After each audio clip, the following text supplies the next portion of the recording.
como uma emergência de médio porte. Emergência de grande porte é a emergência que põe em risco a segurança de pessoas, instalações, produtos ou meio ambiente, atingindo grande parte da área do estabelecimento e comprometendo a continuidade operacional, necessitando, para seu controle, a intervenção do Corpo de Bombeiro Militar.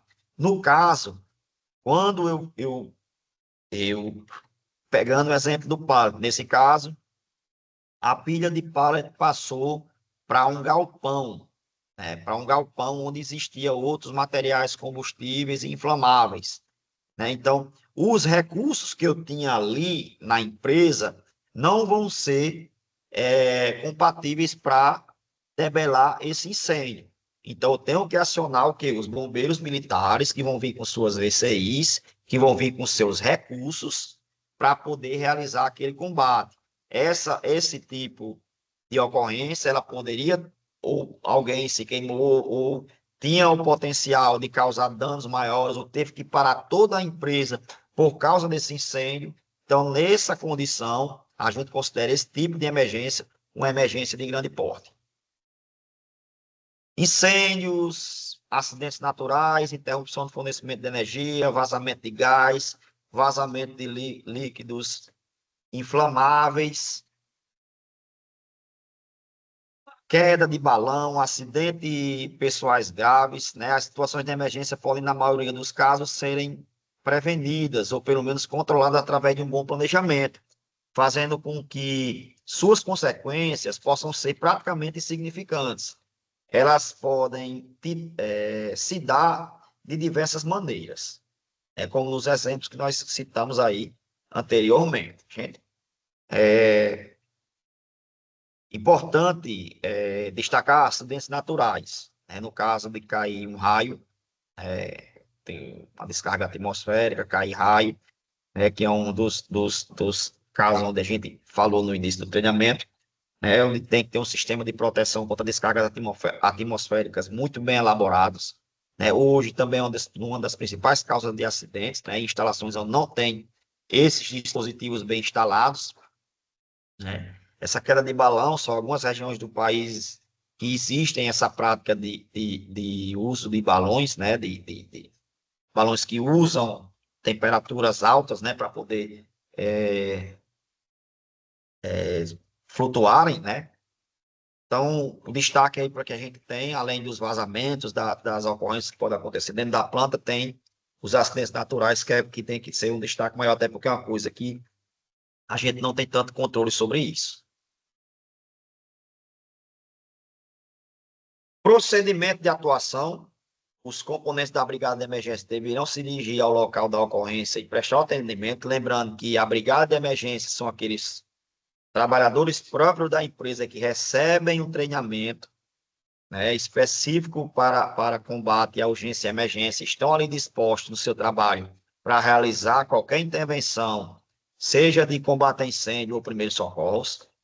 Análise da situação: após o alerta, a brigada deverá analisar a situação de emergência, havendo necessidade, acionar o corpo de bombeiro militar e desencadear os procedimentos necessários, que podem ser priorizados ou realizados simultaneamente, de acordo com o número de brigadistas e os recursos disponíveis no local. Os primeiros socorros. Os primeiros socorros, gosto muito de sempre de falar isso nos treinamentos, a importância desse tema. É um dos temas mais importantes que nós temos em todos os treinamentos de normas. Porque primeiros socorros é a diferença de vida e morte, é a diferença de uma recuperação rápida para uma lesão permanente. Então, ele, por ter essa característica importantíssima à vida, tem que ser um destaque muito grande no nosso trabalho, e nas nossas ações perante a norma. Então, o que seria os primeiros socorros? Prestar os primeiros atendimentos a possíveis vítimas com eventual transporte e posterior socorro especializado, devendo ser utilizado, se possível, as técnicas aprendidas no treinamento de primeiros socorros. Gente, aqui o treinamento que a gente vai conversar depois sobre primeiros socorros é uma coisa bem superficial. A gente vai ver um pouco mais na frente, mas é bem superficial, só com algumas ações que nós poderemos tomar mediante acidentes com inflamáveis, certo? Bem que hoje o protocolo de atendimento pré-hospitalar, hoje ele está bem mais amplo, né? Inclusive aquelas letras do protocolo, né? Que antes era ABCD, hoje é XABCD, né? Vem se atualizando aí constantemente e tendo aí uma evolução bem significativa no atendimento pré-hospitalar e nos primeiros socorros, né? Então, vai haver algo bem superficial, né? Mas que vai servir de alguma valia para a gente ter algum tipo de ação ou reação mediante um acidente com inflamáveis ou combustíveis. Procedimento de atuação, o corte de energia em caso de incêndio, onde seja necessária a intervenção com hidrantes ou extintor de água pressurizada, os disjuntores dos quadros de distribuição elétrica da área sinistrada deverão ser desligados. Nesse caso, somente pessoas habilitadas deverão realizar o corte de energia local ou geral. No caso, gente, para realizar esse corte da energia, dentro da brigada de emergência, a empresa deverá saber as funções chaves dentro daquela planta, dentro daquele processo produtivo, para realizar essas intervenções. Então, sempre quando for montar uma brigada de emergência, as empresas devem sempre colocar um responsável da elétrica, 2 ou 3, para que, no caso de acontecer uma emergência, esses eletricistas, eles que têm um conhecimento maior, né, de onde acionar os disjuntores, onde ele pode cessar, cortar o fornecimento de energia daquela planta, daquele local onde está havendo sinistro. Então, sempre na brigada de emergência deverá ter funcionários da área da elétrica treinados para realizar esse tipo de corte. Porque para os leigos é muito complicado você adentrar, às vezes, um painel, abrir um painel, ou até mesmo ir a uma subestação para realizar o corte. Então, sempre deve haver alguém da parte elétrica, né? Isso eu estou falando em termos industriais, certo, gente? Deve ter pessoas da disciplina elétrica para poder realizar essa intervenção do corte de energia.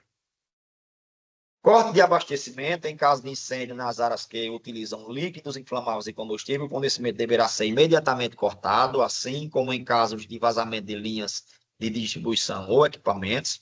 Nesse caso, somente pessoas habilitadas deverão realizar o corte.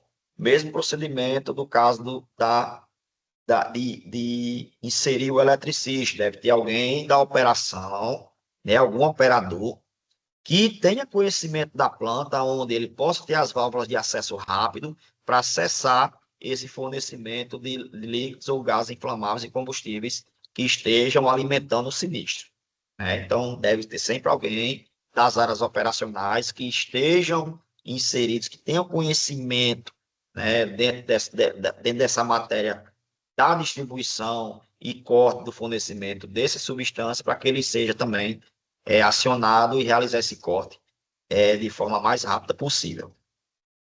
Combate ao fogo. Em caso de incêndio, o fogo deverá ser combatido imediatamente, como algumas das técnicas para prevenir o combate a incêndio.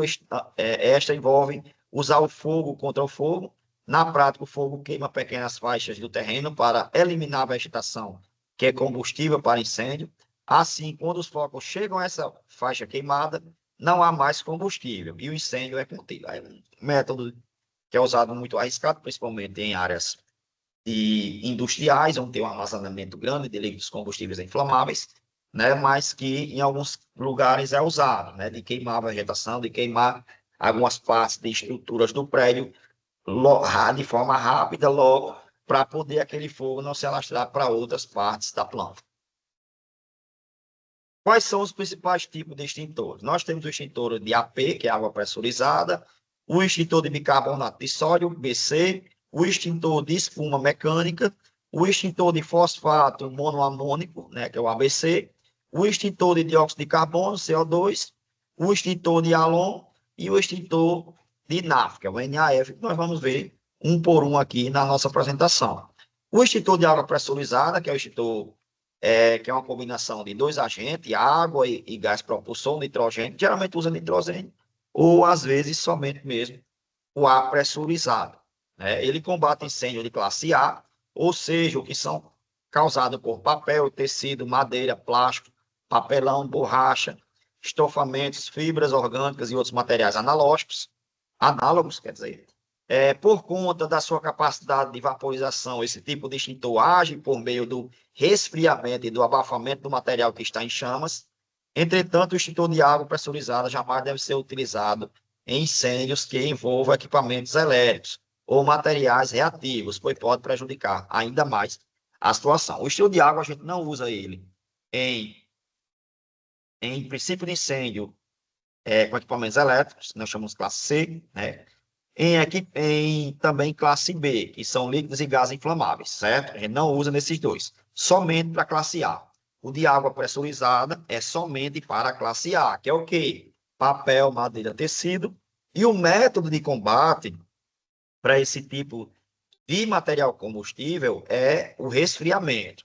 Aí no texto nós falamos sobre a questão, né, de isolamento, né, ou abafamento com água, mas isso aí a gente não usa o extintor, a gente vai usar um sistema de hidrantes, né, com técnicas com o uso do esguicho, né, na extremidade da mangueira de combate a incêndio. Extintor de bicarbonato de sódio, BC, um dos tipos de extintores que você precisa conhecer. A principal composição deste tipo de extintores é, como o próprio nome sugere, o bicarbonato de sódio. Essa substância atua resfriando rapidamente o calor, além de interromper a reação de combustão. É direcionada aos incêndios de foco B e C, líquidos sólidos e gases inflamáveis, além de equipamentos elétricos. O material também não conduz corrente elétrica, tornando-o ideal para a classe C. Né? A problemática do BC é que ele não tem uma densidade igual ao ABC, né? Por isso que eu gosto de enfatizar que hoje não se compensa você adotar o BC somente em casos que você possa determinar o uso desse tipo de extintor ou por questão de preço, alguma coisa do tipo. Mas o bicarbonato de sódio, ele é bem mais denso do que o ABC, né? E a diferença de preço deles é muito pouco. Então, mas é um tipo de extintor que é bem efetivo no que faz, né? Porém, incêndios, princípios de incêndio numa proporção muito baixa. Quando é um princípio de incêndio, uma proporção muito alta, o bicarbonato de sódio, por ter uma densidade maior, ele não tem uma efetividade tão mais forte quanto o ABC. O extintor de espuma mecânico, a substância que dá a impressão ao detergente altamente concentrado que está contida nos extintores de espuma mecânica, quando a mistura com água e com ar produz uma espuma que servirá como filme protetor, abafando e resfriando o fogo, corroborando para que a chama não se propague. Por conta disso, esse tipo de extintor faz-se mais indicado para combater os incêndios de classe A, classe B, né? É importante destacar que hoje usa-se muito pouco extintor com espuma mecânica, né? Devido à sua complexidade. A maioria dos extintores, para usar para essas duas classes, você atende com o extintor de ABC, que também vai combater até mais classes, a classe A, B e C, através do método do abafamento. O extintor de fosfato monoamônico, né, o extintor também conhecido como PQS-ABC, justamente por controlar incêndios causadores pelas três classes, né, a B e a C, é altamente indicado para controlar as chamas quando os incêndios se dão em ambientes industriais, comerciais e até mesmo residenciais. Não realiza a condução de corrente elétrica, podendo assim ser utilizados para incêndios envolvendo eletricidade.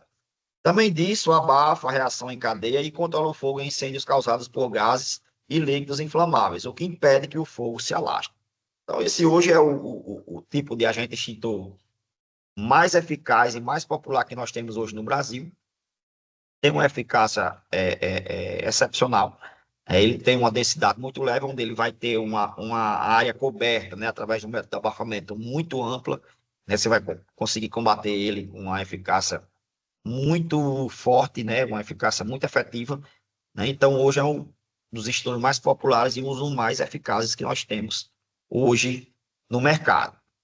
Extintor de dióxido de carbono é comumente usado em pequenos focos de fogo em líquidos inflamáveis e em equipamentos energizados. Ele tem essa função, pois o dióxido de carbono não conduz eletricidade. É sua maior vantagem, aliás. A ação do extintor de dióxido de carbono é dada por meio de abafamento da chama, seguindo-se do resfriamento. Porém, uma das grandes desvantagens do uso desse tipo de extintor se dá pelo fato de que o dióxido de carbono é uma substância altamente tóxica, podendo causar asfixia. Sempre após a sua utilização, é recomendado que deixe o local até que o gás se espalhe.